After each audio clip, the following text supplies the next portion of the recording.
Bonjour, bonsoir à tous. Alors, je sais pas du tout comment j'ai monté cette vidéo. Là, je m'enregistre seul, donc sans la cam. J'ai complètement la flemme de faire ça avec une cam. Donc, on verra bien. Enfin, je verrai bien comment je vais monter ça. Vous, pour le moment, vous en avez rien à foutre de ce que je raconte. Donc, j'ai regardé le premier épisode de The Mandalorian, donc la première série que Disney fait sur la franchise Star Wars. Bon, je pense énormément de mal des films.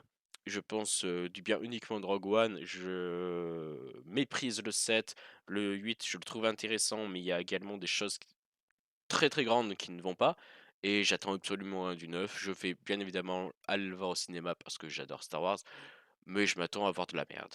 Voilà, donc ça c'est mon point de vue général sur, ce qu'a fait Disney avec Star Wars pour le moment. Pour moi, il n'y a que Star Wars Rebels qui est intéressant et encore, j'ai regardé 2 ou 3 saisons, je sais plus. J'ai arrêté en cours de route et j'ai jamais repris et Rogue One qui est vraiment, je vais pas dire un très bon film, mais pour ce que ça c'est clairement le meilleur film Star Wars que Disney nous a proposé. Alors, The Mandalorian.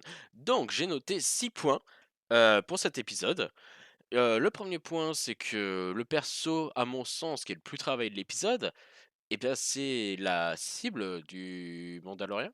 Donc je trouve ça un peu spécial que le personnage le plus développé au final, c'est qu'une cible. Donc là, il est dans la carbonite. Je suppose qu'on ne le reverra plus jamais, à moins qu'il va y avoir une histoire et qu'au final, le personnage va devenir, récurrent. Mais a priori, bah, c'est un c'est un figurant complètement lambda et c'est le personnage le plus développé du premier épisode. Donc c'est un petit peu bizarre. Numéro 2, c'est juste une, référence que j'ai, il me semble que c'est bel et bien ça, ou alors je me fais des films. La Mandalorienne que va voir notre personnage dont on ne connaît pas le nom pour le moment, donc la seule Mandalorienne qu'on voit dans l'épisode 1, porte un casque couleur or et ce casque m'a bien beaucoup fait penser aux représentations qu'on a de Mandalore l'Ultime. Donc dans le lore Star Wars, Legend ou ouais je crois que c'est du Legend. Mandalore Ultime, c'est tout simplement le leader des Mandaloriens. Donc il y a un Mandalore sur telle ou telle période de l'histoire, et il y a un nouveau Mandalore qui apparaît quand le précédent est mort, etc. Enfin, il y a toujours un Mandalore, et c'est le leader de ce groupe, les Mandaloriens. Donc j'ai l'impression que son casque est une référence à ça, ou alors cette Mandalorienne est Mandalore en personne. Mais pour le moment, on ne sait pas, donc à voir. En tout cas, ce casque m'a beaucoup fait penser à cette histoire. Donc si vous ne connaissez pas, bah voilà, petite référence et on verra bien ce qui arrivera sur les prochains épisodes.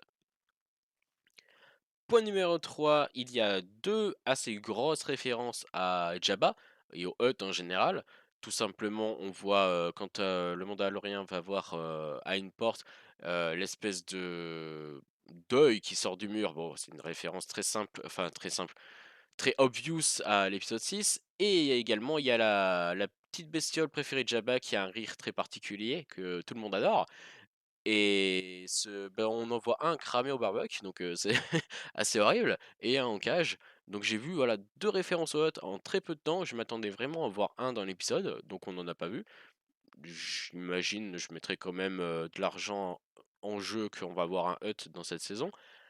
J'espère juste très fortement que ce ne soit pas Jabba parce que, c'est bien beau de faire des clins d'œil aux autres âmes, mais l'univers est grand, hein, donc j'aimerais bien voir un autre Hut que Jabba. Et qu'on en apprenne, enfin que le grand public, parce que dans l'univers Legend, etc., on a déjà énormément d'informations sur les Hutt, mais c'est une race très intéressante, et ça serait bien que le grand public en apprenne plus sur les Hutt, parce que si on ne regarde que les films, et ben on ne sait absolument rien sur cette espèce. Point numéro 4, le droïde chasseur, il est pas mal intéressant. Ça aurait fait un très bon partenaire, je trouve, à notre Mandalorian, parce que les deux caractères vont pas trop ensemble, du coup, ça aurait fait des dialogues, et cetera, assez, intéressants. Puis son procédé à vouloir se suicider en boucle et c'était assez marrant si bon, ils ont fait un peu du forcing avec, mais voilà, c'était quand même, le personnage est intéressant. C'est dommage qu'il crève, direct. Attention, spoiler. Bon, après c'est un droïde et j'imagine qu'il y a possibilité de le réactiver, hein. C'est pas comme un humain, on lui a pas percé le cerveau, c'est des programmes. Donc j'imagine qu'on peut le réactiver. Donc, j'espère juste que ce droïde ne sera pas anecdotique et qu'il y aura une, continuité. J'imagine que donc c'est un droïde, chasseur de primes, donc il est pas à son compte, hein. C'est à mon avis, c'est un très il y a une personne vraiment au-dessus, quelqu'un de très riche, très puissant, qui a plusieurs droïdes, chasseurs qui bossent pour lui. Et du coup, lui, il est sur son vaisseau ou je ne sais où, il a pas besoin de bouger son cul et c'est ses droïdes qui font les missions pour lui. Donc j'imagine que, vu que le droïde a été détruit, il va y avoir une histoire avec le big boss de ce droïde. Donc à voir pour les prochains épisodes. Point numéro 5, le bébé Yoda. C'est un peu bizarre. Pourquoi mettre une prime sur un bébé? Enfin, bon, le bébé il a 50 ans, mais bon, c'est à l'échelle de l'espèce de Yoda, c'est vrai que c'est pas grand-chose. Pour le moment, je suis très mitigé. À voir dans les prochains épisodes, mais j'avoue ne pas trop comprendre pourquoi, il y a une prime sur ce bébé. À moins que il a ou alors la race en général de Yoda a une forte affinité avec la Force de base et ça expliquerait non, ça expliquerait même pas pourquoi. Parce que point numéro 6, à quelle période se situe la série? Moi j'avais l'impression que enfin, du peu que j'ai vu des bandes annonces ou quoi, je pensais que ça se déroulait, entre le 4 et le 6, durant la période où l'Empire est au pouvoir. Seulement à un moment, le Mandalorian dit que les crédits de l'Empire, pour pas dire crédits républicains, crédits de l'Empire, ne sont plus d'actualité. Donc l'Empire a perdu. Donc on est entre la fin de l'épisode 6 et le 9. J'avoue que je suis pas trop sûr pour le moment, je suis pas très renseigné.